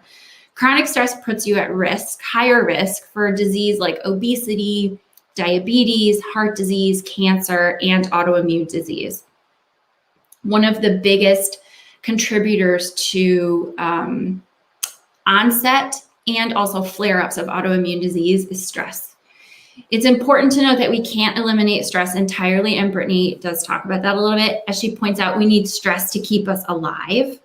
And while stress is no longer like running from a tiger as it would have been however many years ago when we were evolving, it's likely not a life or death situation anymore right now. Our bodies don't necessarily know that. So we have to train our bodies and our minds to recognize that we can handle it and we can alleviate or mitigate the impact that these stressors have. So how do we reduce tension and stress? So let's start with the physical aspect. You have to move your body. And I'm not saying you need to run like 5 miles every day, but I am saying you do need to move your body throughout the day. And like try to make this add up to like 30 minutes a day, right? Break it up if you have to. Take as many breaks from your desk as you can. The human body was not designed to sit for 8 to 10 hours at a stretch at a desk, hunched over, looking at your laptop. Like our bodies were not meant for this technologically advanced world that we live in. Technology has advanced so far beyond what our body, the evolution of our body, right? So I want to lead you in my number one favorite stretch. It's great for your hip flexors, which get tight and cranky from sitting all day. It releases hip tension, which, by the way, is where we tend to store a lot of emotions as well. It's great for low back tension. It can free up our low backs from stiffness that accumulates from sitting. So bear with me here. I'm going to move my computer a little bit so that we can come here. And let's see. I think we'll go this way. There we go. Okay. Bring you here with me. Okay. So for this lunge stretch, you're going to start with your left knee on the floor. The right foot is out in front of you. And from the side, you can see that my right foot is a little bit forward of the right knee. And we're going to make sure that the hips are squared off forward, like headlights on the car. And then just take a second and check in with the hips in terms of hip hiking. See how you can hip hike? We want them to be not only level this way, but also level this way. You can bring your hands to your hip bones and you can see is one hand higher than the other. If it is, maybe you can let it drop just a little bit. So here what we're gonna do, I'm actually gonna turn this way so you can see here. Okay, so here what we're gonna do is take that tailbone back here and you're gonna drop it towards the floor and then try to tuck it between your legs. You may already, just with that, feel a big stretch in the front of that left hip flexor. Hold that there. Hold that there. Just kind of let that open for a second. Now, you're gonna take, I always have to use my hand because proprioceptive feedback is actually really important. So if it makes sense to you, you can use your hand on your glutes. You're gonna take your hand onto that left glute. I want you to contract the left glute, meaning squeeze your left butt cheek. There, I said it, we all have butt cheeks, it's fine. And that action coupled with the tuck of the tail is gonna open up this hip flexor even more. Now, what we're gonna do is very gently shift our weight forward just a little bit. Keep squeezing that left butt cheek, okay? So we're shifting forward and back. It's not a big move, and the reason it's not big is because we're targeting hips right here. We're opening these hips. So we're shifting forward and back. I'm keeping some proprioceptive feedback on my hand, on my glutes back here with my hand, because the left side just needs a little more assistance than my right side does. Sides are always different. Now this time, shift a little bit forward and hold it right there. Your left arm is gonna reach up for the ceiling. Turn back this way so you can see. And we're gonna actually side bend. So now, hold this side bend here. Now what this is doing is we're targeting your psoas muscle. It's a very emotional muscle. It's the only muscle that connects your spine to your pelvis. Connects down here, starts right here, and the inside of your thigh travels all the way up through the pelvis and connects to the low back. This gets really cranky in people with back pain and those of us who are sitting. So we're holding the stretch here. We're going all the way down. Now we're going to take some big belly breaths. I want you to think about expanding the left side of your body as it opens with your inhale. And then exhale. See if you can side bend a little more. One more time, one big inhale. And then exhale. Good. So come on up. Ooh. So you might notice a big difference between sides, right? Don't worry, I won't leave you imbalanced. Let's do the other side. Had to move a dog toy, sorry. All right, so now left comes forward. And now we're going to do the right side here. Yeah, hip flexors are so tight. They get so tight because we sit. And by the way, it's not just about stretching. So you could really easily just kind of sink into this hip flexor stretch, right? And like, see, I'm just resting. I've decided I'm not using my muscles to hold me up. I'm just resting in the joints of my low back right here. So I'm getting a stretch in the front here, but the way we keep these muscles, one of the ways we keep the hip flexors nice and supple and moving and not getting short and tight is by strengthening the glutes, because they have an agonist-antagonist relationship, right? So you can stretch all day long, but if you're not also strengthening the glutes, you're not gonna get very far. So that's why we gotta squeeze the glutes. So here we go. On this right side, we're gonna tuck that tailbone, and sometimes I also think about pulling my pubic bone up towards my face, almost like if you were gonna zip up your jeans right here, right? Okay, now go ahead and engage those right glutes this time. And then again, shifting forward and back, it's really small. You don't have to go very far to get big benefit from the stretch. Like I can feel this all the way down my quad, and my quads are pretty tight. So some days I can even feel it into my knee. But the reason we're not going very far is because, like I said, we're targeting the hip flexors, we're keeping the glutes engaged. Now you might, like you could go farther and start to bend in your back. That's not awesome if you have back pain. No need to go that far. This is highly effective right here, All right, so take 2 more times going back and forth. Keep engaging that glute. It's really important, really important.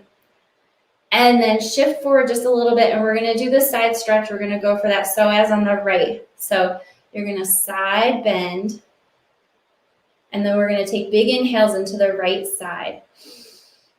And then exhale, see if you can bend a little more.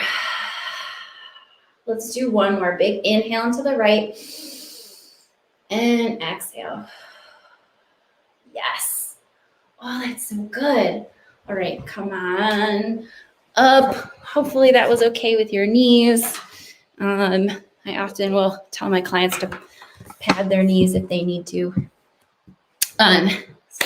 So that is my most favorite stretch, especially if you are sitting at a desk, because like I said, it's not a passive stretch. Like, make it active. You get much more benefit out of it. Okay.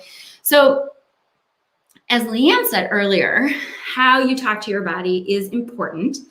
So please keep in mind that expressing frustration at your body's limitation or capabilities can be helpful to name it, so you know what to work on and what you're working with.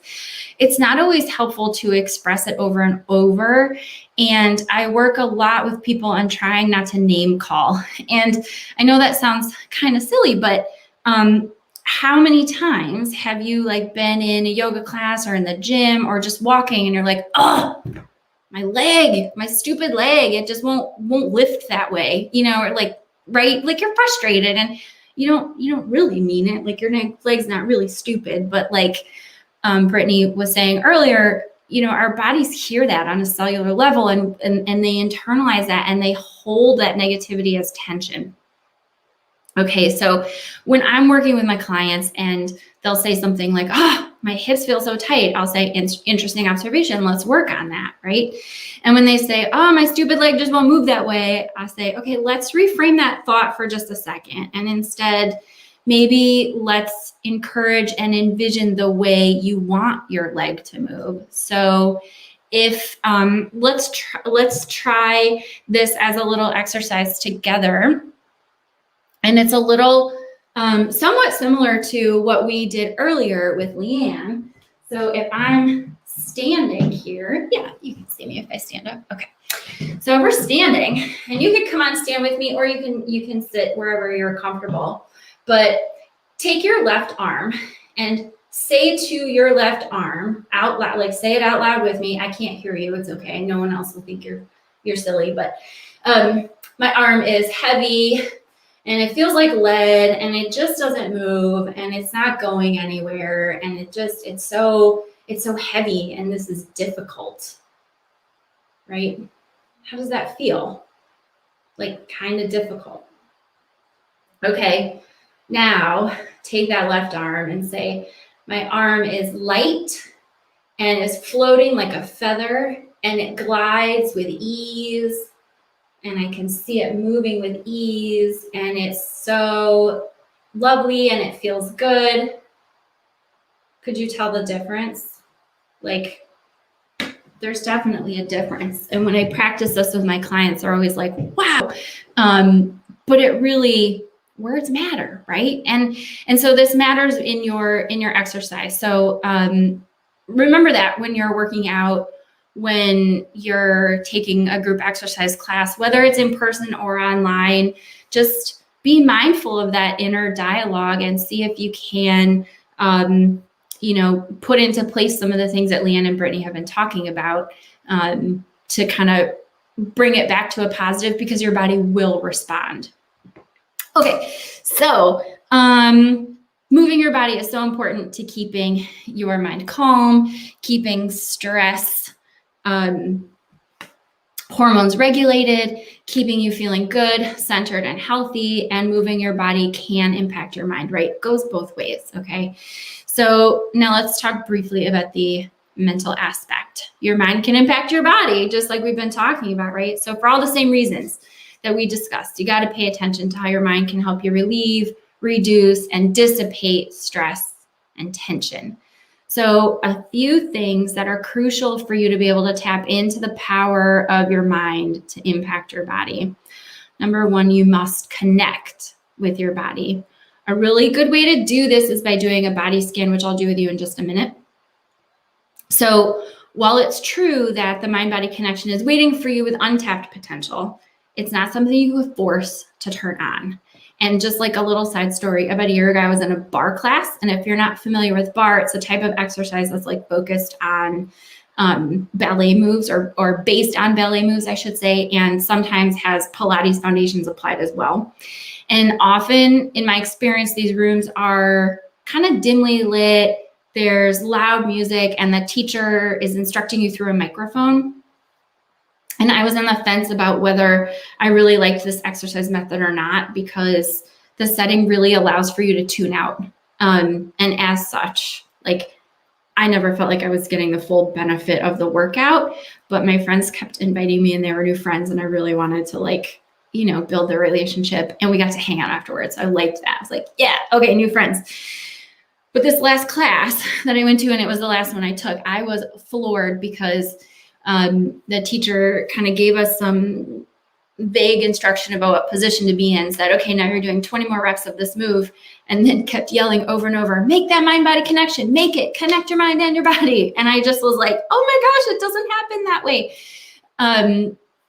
So just know that just because you do 20 reps of something to loud music that is meant to distract you from the really hard thing you're doing doesn't mean like you're necessarily making the connection. Like, you really need to focus and tune in to what's happening in your body to make the connection.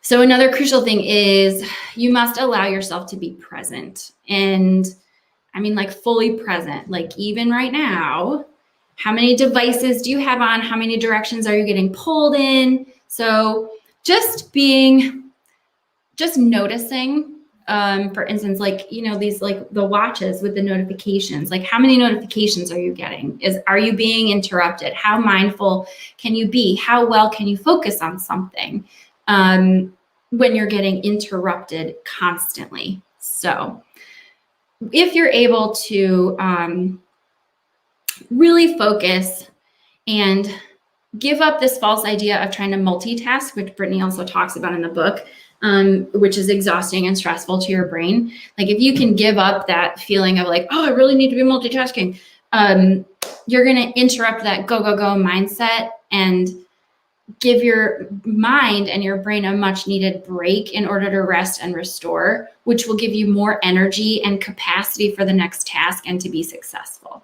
So, super quick body scan for you guys. Take a comfortable seat and just cast your eyes downward or close your eyes. And then feel your feet and how they connect to the floor. Notice any kind of temperature, the feeling of the surface of the floor. Maybe it's hard, maybe it's soft. Travel up your ankles and up your lower leg. Up around your knees, feel how the knees bend as you sit. Notice the back of your thighs against the chair and the weight of where your body meets the chair. Circling around your backside, notice your low back. What does it feel like? Travel up the mid-back and wrap around your rib cage. Notice how it expands with your belly as you breathe in, and feel how it settles back down as you breathe out.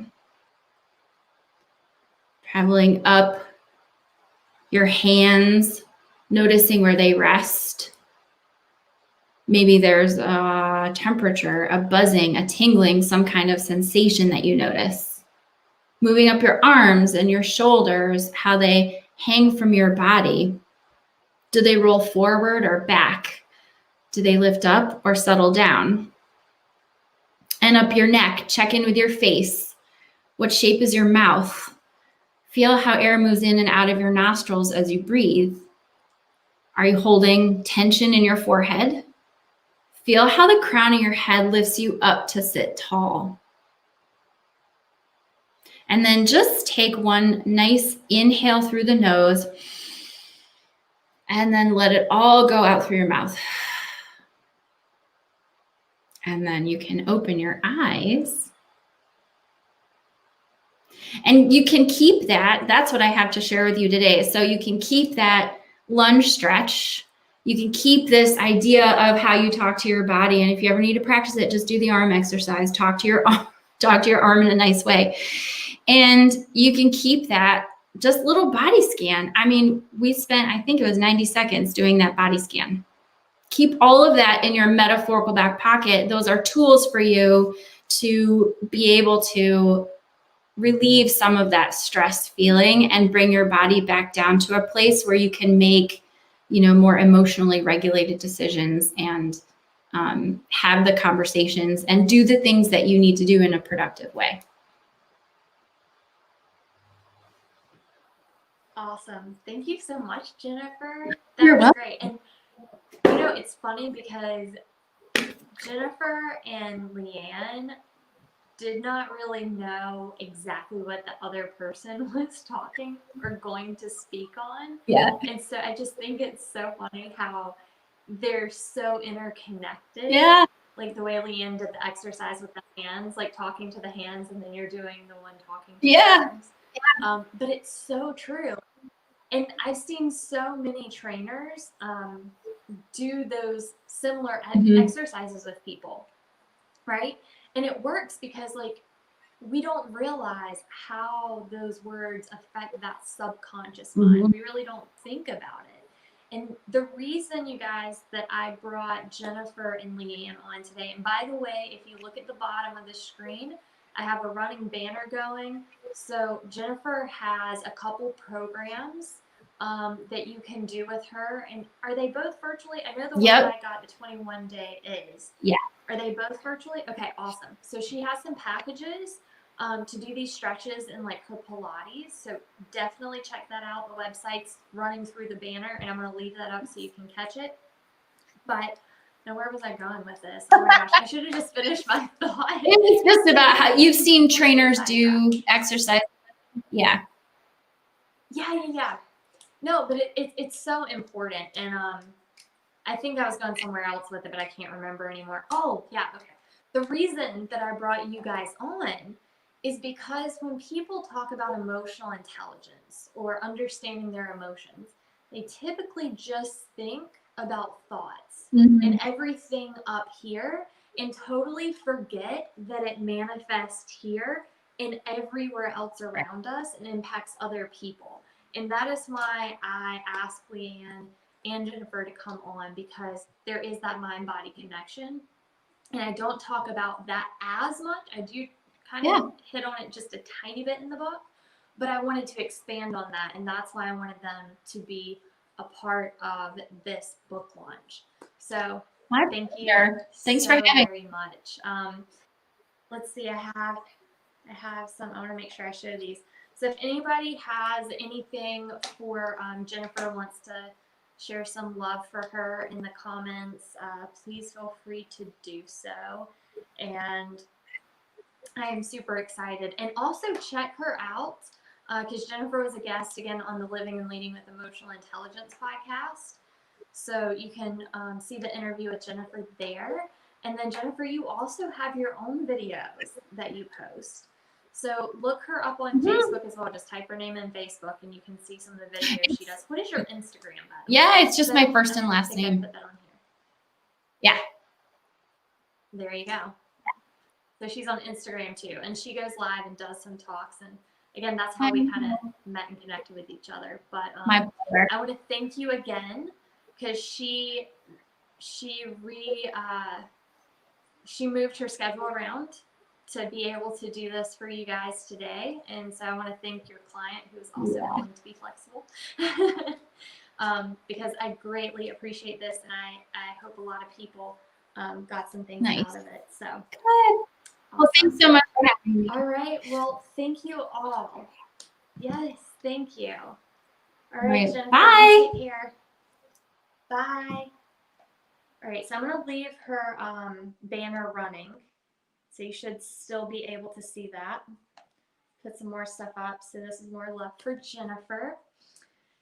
All right, so I want to thank everyone who has spent, whether it's the whole 2 hours, whether it's been 15 minutes, 10 minutes, I don't care. If you've logged on for 1 minute, I appreciate you taking that time to view and celebrate with me. It still hasn't hit me yet that I wrote a book. And again, I don't think it's really going to hit me until I really start to see the impact that it's making in other people's lives, because that's the whole point. So a few things that I want to talk about before we all hop off. Don't forget the book tour starts next Tuesday at 4 p.m. And our first speaker will be Keith Ludeman. Blair Primus will be our wonderful moderator. And so we're going to talk about emotional intelligence in the work environment, especially in the entrepreneur community. So if you are an entrepreneur, even if you're in business or if you're in corporate, I don't care. I think it would be beneficial for you to hop on and join as we talk about that. Also, an audiobook will be coming soon. I hope to get that out there in the next, I'm going to say 3 weeks. It may be before that, but I'm going to say 3 weeks. And there's one other thing that I wanted to mention, and of course it's completely slipping my mind now. So if you have not already joined the EQ Deficiency book/fan club group, make sure to join that so you can get all the updates. So the thing that completely just slipped my mind, when it comes back, I will post it in that group. So I would love to hear your feedback. How did you think the tour went, or the launch went? You know, what is your feedback? Was it smooth? Did you enjoy the guests that came on? Did you enjoy the activities? Would love your feedback. You can send me a direct message or post it here. But other than that, thank you all so much for your support and logging in. Y'all have a wonderful Wednesday and rest of your week. Bye.